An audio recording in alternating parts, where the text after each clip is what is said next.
Greetings aspirants. Welcome to Civil Services Prime Time by Civic Center IAS. Today is week 6 of our current affairs regarding the subjects Science and Technology and Environment. In today's video, we will look at 7 topics in brief and 1 topic of importance. The first one is gravitational waves, and then second one is soilification technology. Third one is Sustainable Mountain Development Summit that happened, and radar mounted drones, India's cold desert biosphere reserve, 2 new Ramsar sites in Bihar that are added to the list, and Astrosat that is in news. And the topic of importance for today is the High Seas Treaty. So let's look at what are gravitational waves and why is it important for our exam. So as we can see, gravitational waves are those waves that are generated when massive accelerating celestial objects violently disrupts the space-time. We understand that space-time continuum lo eppudaithe oka larger mass unna body edaithe undo adi okavela by chance dani gravitational force ni when it ends its time, it makes turns into a void, which we call as, for stars we call them as black holes.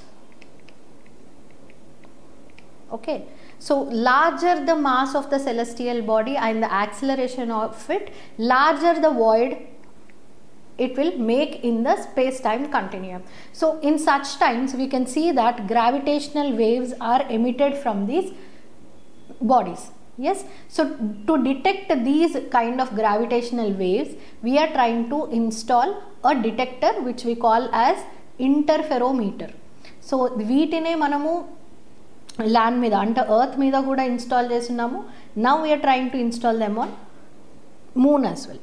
So these gravitational waves, they are very powerful waves and they originate from cataclysmic events involving these denser objects or denser bodies that are in space, like merging of black holes, as I have told, or the Big Bang theory. Manam Big Bang lo eppudaithe when one object splutters or bangs into other and then it causes a disturbance in the space-time continuum, then also we can observe gravitational waves.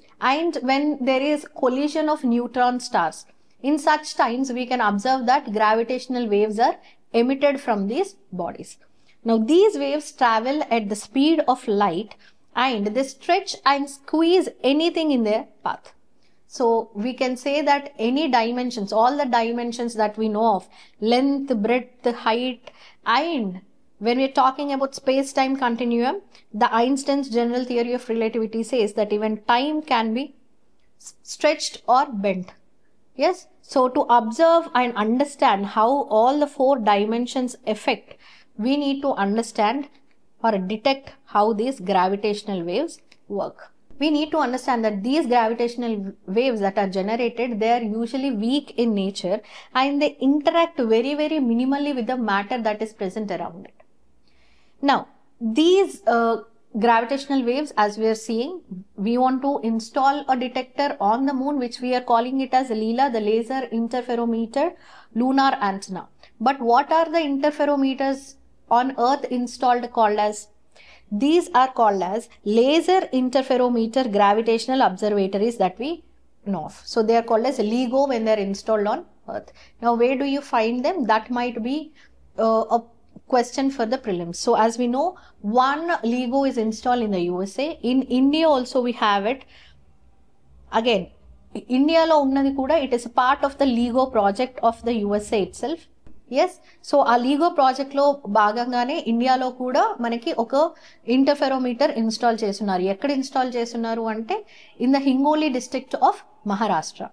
And one more is present in Kagra in Japan and Virgo in Italy. These are the names of the interferometers that are installed in Japan. So if we are asking what is Kagra related to, that is recently seen in news, ante Kagra is an interferometer, laser interferometer of gravitational wave observatory that is present in the Japan. Same goes with Italy.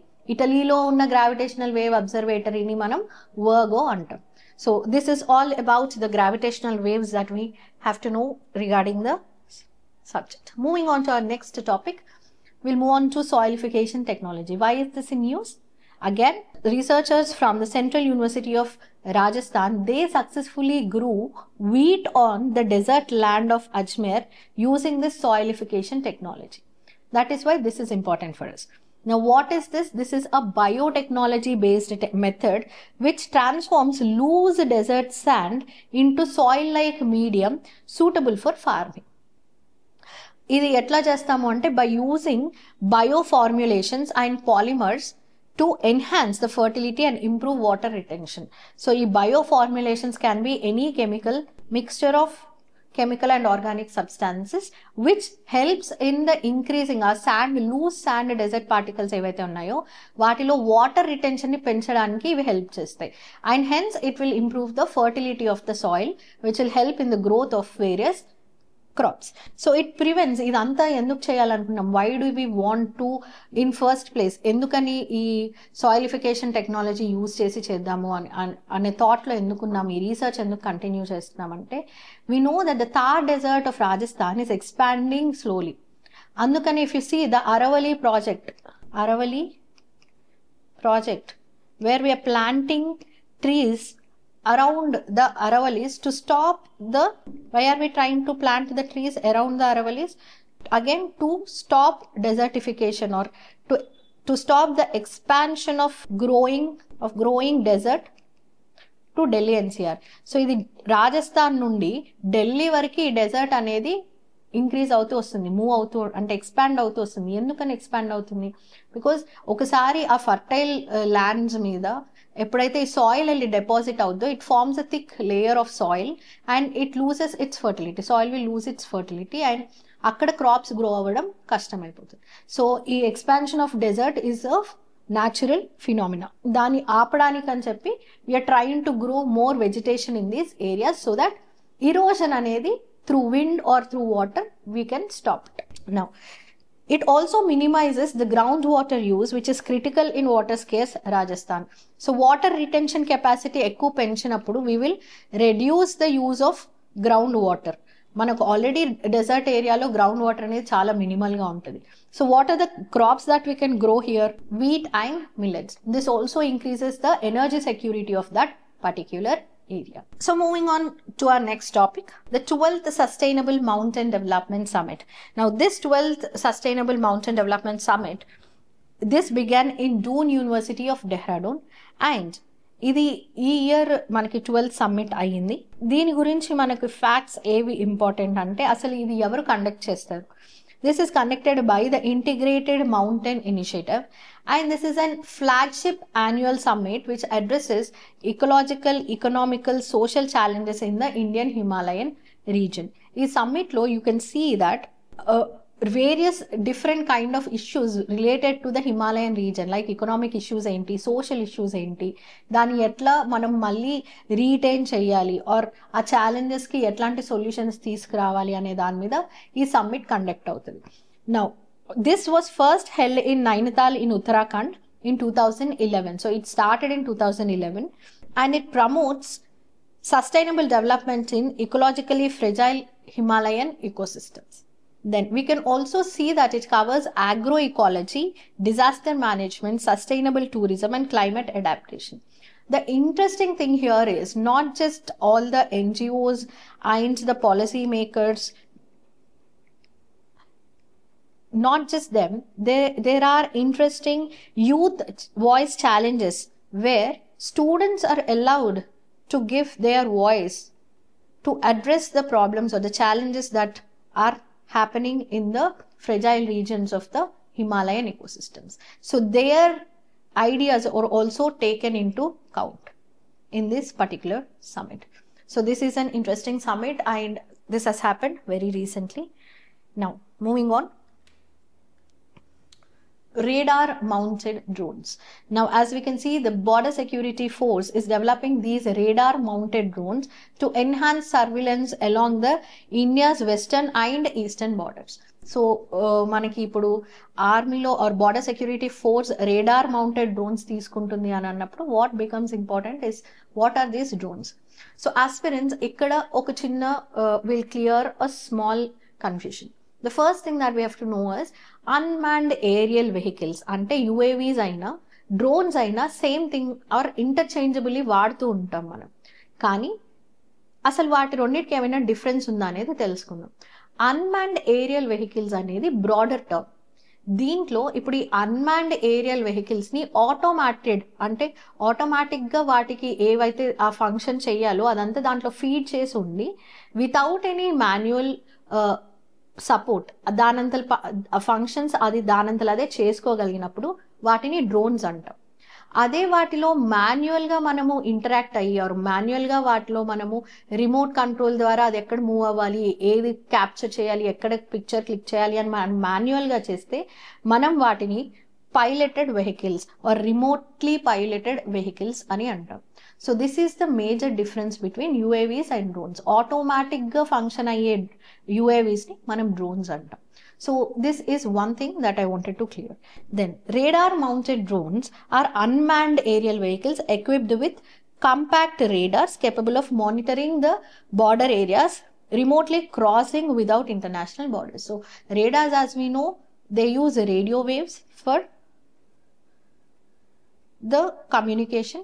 Yes, so our international borders cross అవ్వకుండా అక్కడ hover చేస్తూ are అక్కడ travel అవుతూ అక్కడ move అవుతూ they will collect the information because of the communication or transmission that happens through the radars. So without crossing the borders, we will be able to collect some information across the borders. That is the purpose of this vehicle. Now, UAVs also possess diverse properties such as automation, operations, hovering, vertical landing in some types, and multiple power sources, payload versatility, enabling wide range civilian and military applications. So ఈ UAVs అనేవి మనకి యాక్చువల్గా civilian పర్పసెస్కి and military పర్పసెస్కి రెండింటికి వాడతాము. కొన్ని hover చేస్తాయి, కొన్ని move చేస్తూ ఉంటాయి. హోవర్ అంటే ఒక ప్లేస్లో ఆగి అక్కడే ఉండడం. అక్కడ అట్లాంటివి కొన్ని UAVs చేయగలుగుతాయి, అన్ని UAVs చేయలేవు. కొన్ని వర్టికల్గా ల్యాండ్ అవ్వగలుగుతాయి, కొన్ని హారిజాంటల్గా ల్యాండ్ అవ్వగలుగుతాయి. సో ఇవన్నీ it depends on different types of UAVs. So అన్ని ఫంక్షన్స్ చేయలేవు. Depending on the motor or the rotor that is installed in that UAV, it performs the functions.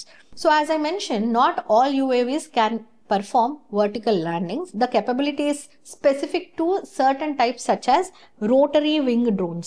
ఏవైతే రోటరీ వింగ్ డ్రోన్స్ ఉన్నాయో అవి మాత్రమే vertical landings అనేవి చేయగలుగుతాయి. మరి rotary wing UAVsలో types ఏంటి? క్వాడ్కాప్టర్స్, helicopters, ఇందులో కూడా ఏవైతే వర్టికల్ ల్యాండింగ్ చేయగలిగే రోటరీ వింగ్ UAVs ఉన్నాయో అందులో కూడా కొన్ని మాత్రమే హోవర్ చేయగలుగుతాయి. Hover, as I told you, is standing in a certain place in air to take information, to capture pictures or to communicate with that particular area. So UAVs utilize various power sources, like some UAVs work on solar power, some work on batteries, some work on gasoline engines. కొన్నిటికి hybrid models కూడా ఉంటాయి, కొన్నిటికి alternative energy sources like fuel cells కూడా వాడచ్చు. So these are the different type of UAVs classification that are based on wings and the rotors that are installed in them. Fixed wing, single rotor, fixed wing hybrid, quadcopter, hexacopter. These are different types of UAVs that we can see of. Moving on, the next topic is India's closest desert biosphere reserve. Now, ఇది రీసెంట్గా add అయ్యింది. So India's cold desert biosphere reserve, which is in Himachal Pradesh, has been included in UNESCO's World Network of Biosphere Reserves in the 37th ICC Man-Animal Biosphere Session. So ఇది ఏంటి అని అంటే, మనకి ఈ హిమాచల్ ప్రదేశ్లో ఉన్న ఈ కోల్డ్ డెజర్ట్ బయోస్ఫియర్ రిజర్వ్ అనేది it is already established in 2009. ఇండియాలో దీన్ని బయోస్ఫియర్ రిజర్వ్గా 2009లోనే మనం రికగ్నైజ్ చేసాం. కానీ ఈ ఇయర్, ఈ వీక్ 37th ICC సెషన్ ఏదైతే జరిగిందో ఈ వీక్లో, అప్పుడు దీన్ని మనము వరల్డ్ నెట్వర్క్ ఆఫ్ బయోస్ఫియర్ రిజర్వ్స్లో యాడ్ చేసి ఉన్నాం. So this is done by or this is included in VNBR or the world network of biosphere reserves by the UNESCO, become has become the first high altitude cold desert biosphere reserve in the global network. అంటే ఇప్పటివరకు list అయి ఉన్న యునెస్కోలో ఉన్న అన్ని biosphere రిజర్వ్స్లో for the first time they have added a cold high altitude biosphere reserve to the list. That is from India, which is in Himachal Pradesh. So ఇది ఎక్కడ ఉంది, which district is it present in? It is in Lahore to Spiti district of Himachal Pradesh, and it is on the altitude between 3,300 to 6,600 meters. So ఇక్కడ terrain ఎలా ఉంటుందంటే, it is a wide swept plateaus, glacial valleys, alpine lakes, high altitude desert ecosystems. India మొత్తంలో ఎన్ని biosphere reserves ఉన్నాయని చూసుకుంటే we have 18, out of which only 13 are listed in the world network, UNESCO's world network of biosphere reserves. Now ఇప్పుడు ఈ 13 ఏంటి, మనకి ప్రిలిమ్స్లో ఎప్పుడైనా ఎక్కడ క్వశ్చన్స్ వస్తాయి అంటే ఈ 13 వరల్డ్లో రికగ్నైజ్ అయినవి ఏంటి, మొత్తంగా ఉన్న 18 ఏంటి, అవి ఏ స్టేట్స్లో స్ప్రెడ్ అయి ఉన్నాయి. So as we can see here we have 2 lists. This is on the left side we can see all the 13 biosphere reserves of India which are listed in the world network of biosphere reserves. Yes, on the left side we can see all the list of biosphere reserves, that is 18 in number in India. So you can go through them one by one for your examination. Hello everyone. As you all know, Civil Services Prime Time is one of its kind initiative where we are teaching the students current affairs related to that particular subject one day at a time. అంటే ఒక వారంలో జరిగిన current affairs అన్ని ఒక subject కి సంబంధించి మేము ఒక రోజులో చెప్తున్నాం. So this is all because of the reverse engineering technique. Because మీరు ప్రతి వీడియో చూసినట్టయితే ఎండ్ లో ప్రీవియస్ ఇయర్ క్వశ్చన్స్ ప్రిలిమ్స్ చేస్తున్నాము, అలాగే ఒక క్వశ్చన్ మెయిన్స్ చేస్తాం. So in order to get daily updates at 7 o'clock sharp as we're doing it, subscribe చేసుకోండి, అలాగే బెల్ కూడా క్లిక్ చేయండి. సో దట్ 7 o'clock కి మీకు ఇమీడియట్ గా నోటిఫికేషన్ వస్తుంది. రీసెంట్ గా 2 వెట్లాండ్స్ ని రామ్సార్ సైట్ లిస్ట్ లో యాడ్ చేశారు, and both of them are from Bihar. So ఇది చూస్తే మనం అసలు ఇవి 2 ఏంటి అని చూడాలి. ఈ 2 యాడ్ చేయడం వల్ల what is the number that we have increased to. So అది చూస్తే first India has added 2 Ramsar sites, that is Bihar Gokul Jalashay and Udaipur Jheel. Yes, so they are raising the national tally to 93 wetlands of international importance, consolidating India's top position in Asia. So wetland conservation ki manam తీసుకున్న ఏదైతే convention ఉందో, UN convention ఉందో, that is Ramsar convention that happened in Iran in 1971. Yes, so ఇది మనకి already తెలిసిన fact. ఇందులో మనము ఎక్కడైతే వెట్లాండ్స్ ఉన్నాయో వాటిని హై ఇంపార్టెన్స్ అంటే ఫ్రెజైల్ రీజన్స్, దాని కన్జర్వేషన్ వరల్డ్ ఎఫర్ట్స్ కావాలి అనుకున్న వాటిని ఈ లిస్ట్లో యాడ్ చేస్తూ పోతాం. సో మనకు ఏవైతే వెట్లాండ్స్ ఇండియాలో ఉన్నాయో అవి చాలా ఉండొచ్చు. There might be number of wetlands that are recognised in India for conservation, but those which are added to this Ramsar list, they became 93 after the inclusion of these 2. కొత్తగా రీసెంట్గా బీహార్లో గోకుల్ జలాశయ్ అండ్ ఉదయ్పూర్ జీల్ ఈ 2 వెట్లాండ్స్ యాడ్ చేసిన తర్వాత the total number of wetlands that are present in India on present date is 93. Now they are wetland sites. What are these Ramsar sites that we are talking about? They are wetland sites of international importance under the Ramsar Convention that happened in 1971 in Iran, promoting conservation and sustainable use of these wetlands. Yes, so these are signed in Ramsar in Iran in 1971, but they came into force in 1975. So under which organization of UN is it under? It is under UNESCO.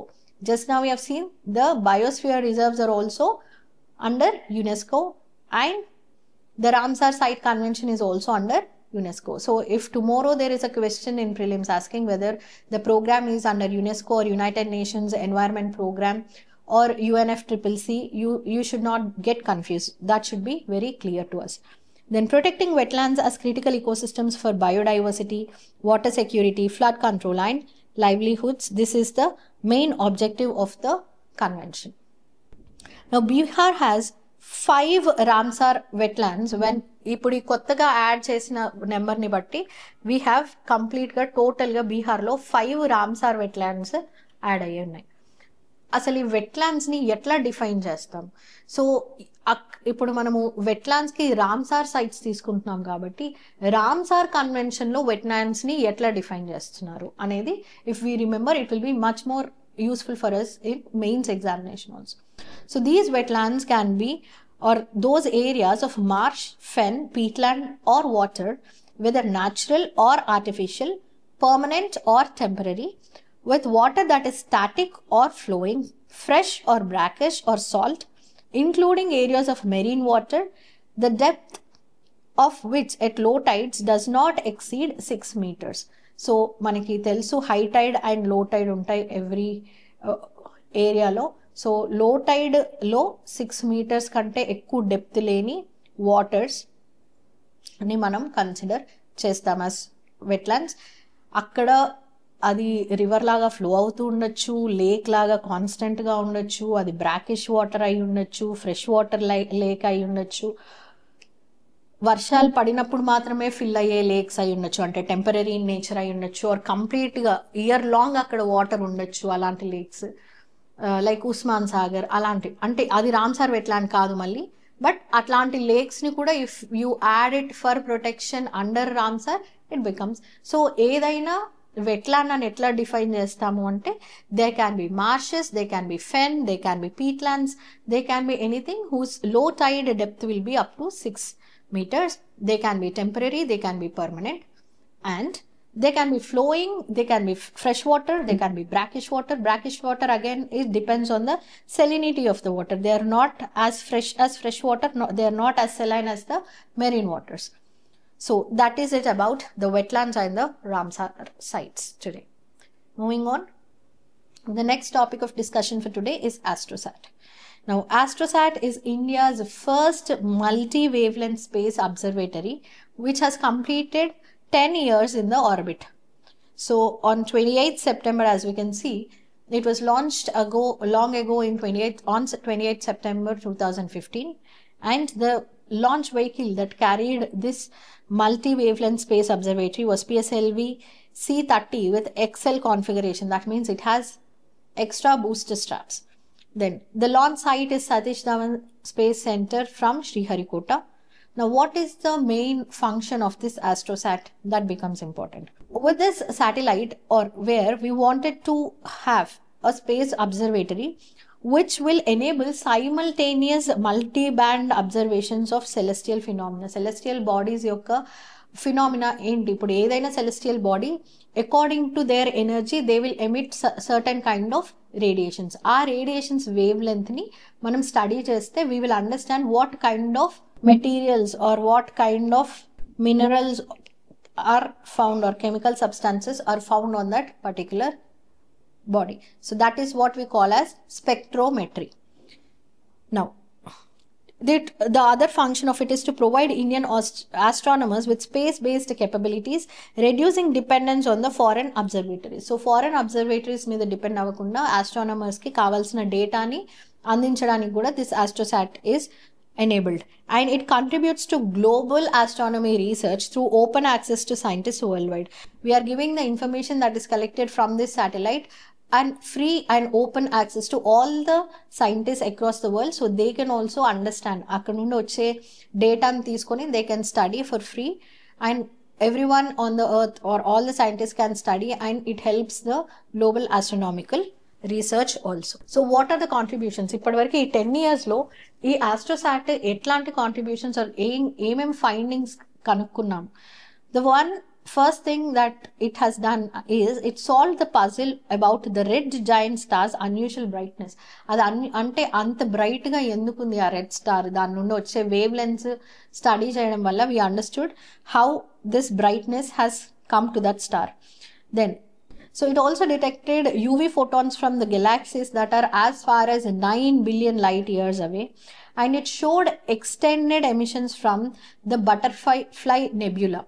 And it also discovered fast spinning black holes and studied X-ray binaries It also conducted X-ray polarization studies and captured galaxy mergers.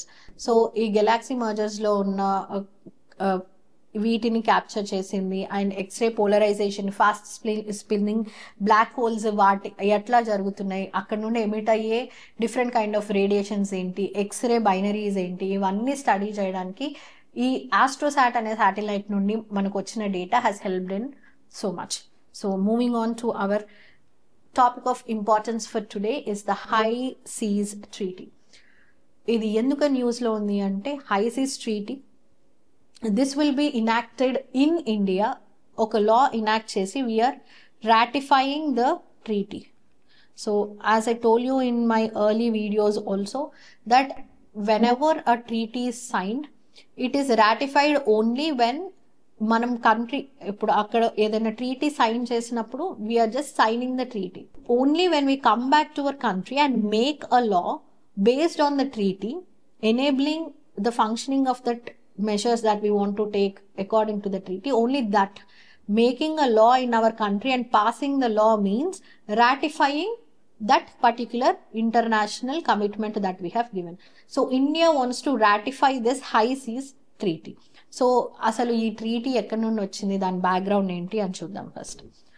So as we can see, it is established in 1982 based on the principles of the oceans, but it left gaps regarding the biodiversity beyond national jurisdiction.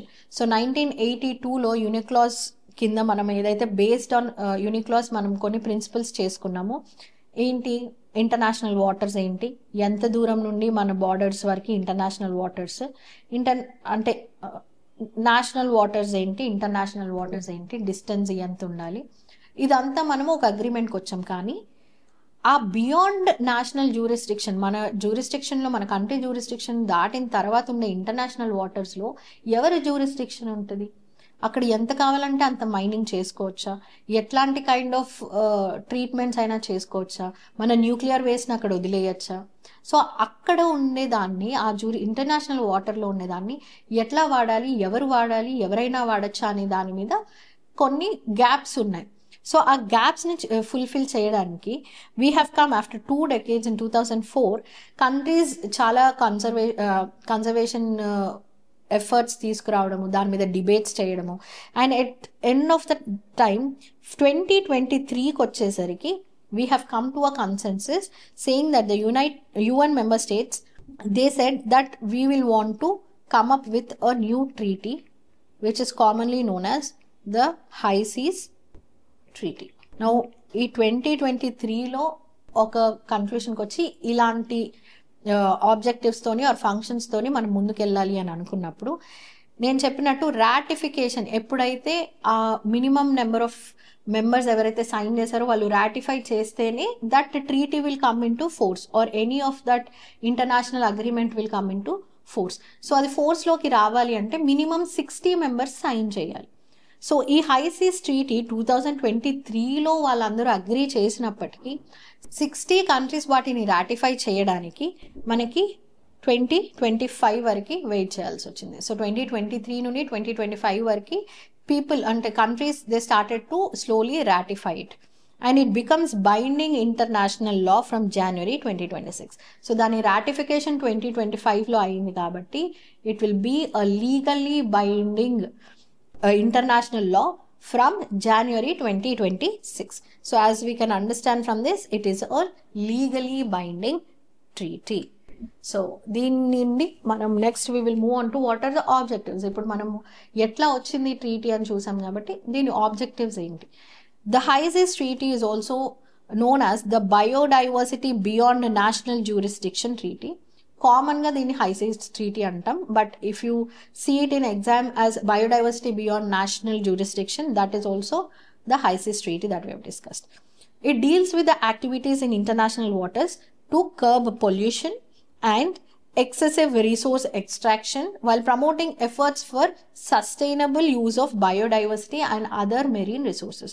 So international వాటర్స్లో ఉన్న రిసోర్సెస్ని కూడా సస్టైనబుల్గా వాడాలి, ఓవర్గా exploit చేయకూడదు. అక్కడ ఏమైనా కొత్తగా మినరల్స్ ఉన్నా మనకి కావాల్సిన రేర్ ఎర్త్ మినరల్స్ కానీ లేకపోతే మనకి నార్మల్గా ఏవైనా కావాల్సిన ఫుడ్ రిసోర్సెస్ కానీ బయోలాజికల్ రిసోర్సెస్ కానీ ఒకవేళ అక్కడ ఉన్న ఆ ఇంటర్నేషనల్ వాటర్స్లో ఉన్న they have to be extracted or mined very sustainably and ecological friendly.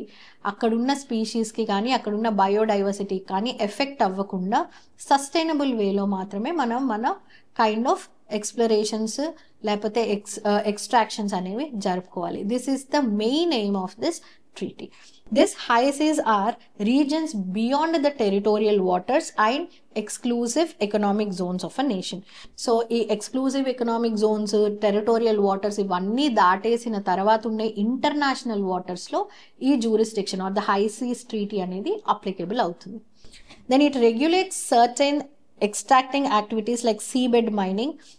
It also has provisions for equitable benefit sharing from the use of marine genetic resources. ఏవైనా ఆ పర్టిక్యులర్ ఏరియాలో దొరికే జెనెటిక్ రిసోర్సెస్ కానీ ఏవైనా అవైలబుల్గా ఉంటే అవి అందరికీ అక్కడ ఉన్న వాళ్ళకి ఆ నాలెడ్జ్ ఇచ్చిన వాళ్ళకి అందరికీ ఈక్విటబుల్ బెనిఫిట్ షేరింగ్ అనేది జరిగేలాగా కూడా చూసుకోవాలి అనేది it is a part of this particular international law that we have signed for. దీనివల్ల ఏం జరుగుతుంది? యాజ్ వీ అండర్స్టూడ్, మనకి ఆబ్జెక్టివ్స్ చూసినప్పుడు ఏమర్థమైంది? Climate change, pollution, biodiversity loss, international cooperation and equity అనేది ఎన్ష్యూర్ చేయాలి.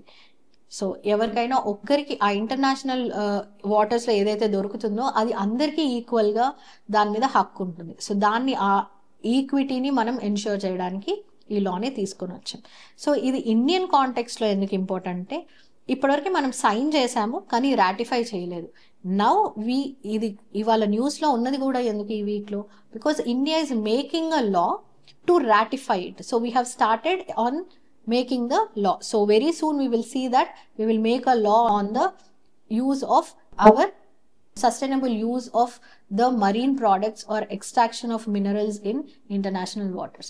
Idi India ki enduku important ante, as we know, India has a long coast of 11,098.81 kilometers. ఇంకా you have to update. If you see మీరు నార్మల్గా చూస్తే కొన్ని చోట్ల ఇంకా మీ text బుక్స్లో 7,500 అప్రాక్సిమేట్లీ అని రాసి ఉంటుంది. As the government of India has updated the coastline length, we need to update our self and that also is important for your prelims. And the development, మనకి ఇప్పుడు ఎకానమీలో కూడా మనం చదువుతుంటాం, బ్లూ ఎకానమీ అనేది మోర్ ఇంపార్టెంట్గా మనము we want to improve it or economic development అనేది బ్లూ ఎకానమీ సైడ్ ఇంకా ఎక్కువ చేయాలి అనుకుంటున్నాం.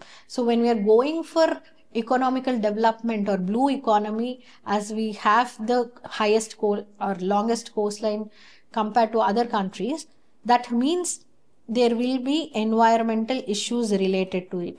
So వాటిని కూడా మనం మేనేజ్ చేయడానికి మనకి ఈ ట్రీటీ అనేది చాలా చాలా సిగ్నిఫికెంట్. సో ఇండియన్ కాంటెక్స్లో కూడా it becomes very important. So this is the topic of importance. Now we'll move on to the previous year questions regarding the topics that we have discussed for today.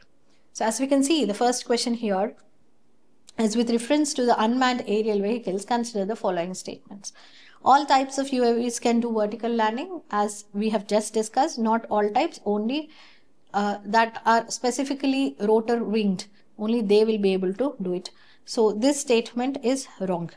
All types, that means we can only say some can do vertical landing, and some all of them can do automated hovering. That also we have seen. Even in rotor landing vehicles also we have seen only specific drones or UAVs can be doing, or they can perform hovering, not all. So this statement is also wrong. All types of UAVs can use battery only as a source of supply, which is again wrong. We have hybrid models, we have solar powered UAVs that are available, we have all different alternative source that are there, fuel cells, etc. So none of the statements is true. So all are wrong. So moving on to the next question. If rainforests and tropical forests are the lungs of the earth, then surely wetlands function as its kidneys. Which one of the following functions of wetlands best reflects the above statement? The water cycle in wetlands involves surface runoff, subsoil percolation and evaporation. Algae from the nutrient base upon which fish, crustaceans, molluscs, birds, reptiles and mammals thrive. Wetlands play a vital role in maintaining sedimentation, balance and soil stabilization. Aquatic plants absorb heavy metals and excess nutrients. Here the catch in the question is, as you can see, wetlands also they involve surface runoff, percolation, evaporation it will not avoid. So this statement we can negate.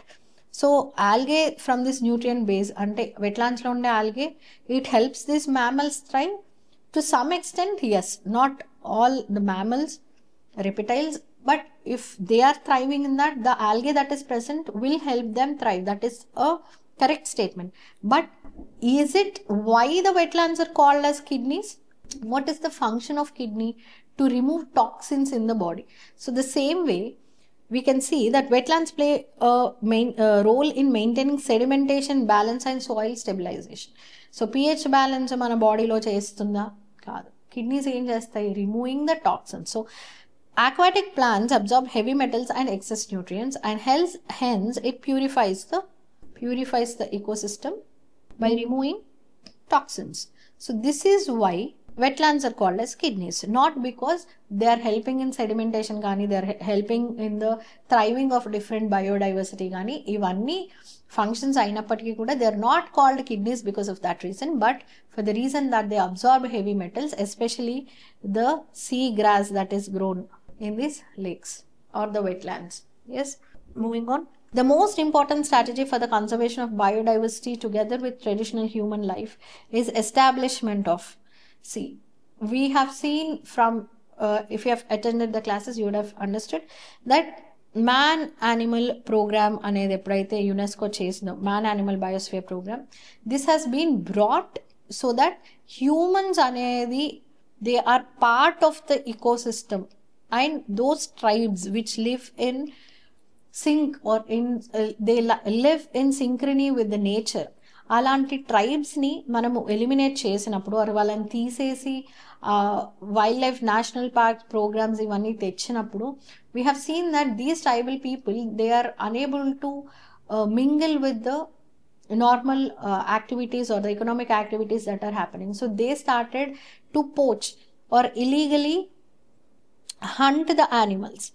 So దీన్ని avoid చేయడానికే మనం man animal programme తీసుకొచ్చాం. The main aim is the biodiversity and traditional human లైఫ్ని మనము connect చేసి ఉంచడానికని. Then we came up with the concept of core area, buffer zone and all. So ఇవన్నీ తీసుకొని వచ్చింది ఇన్ విచ్ ప్రోగ్రామ్?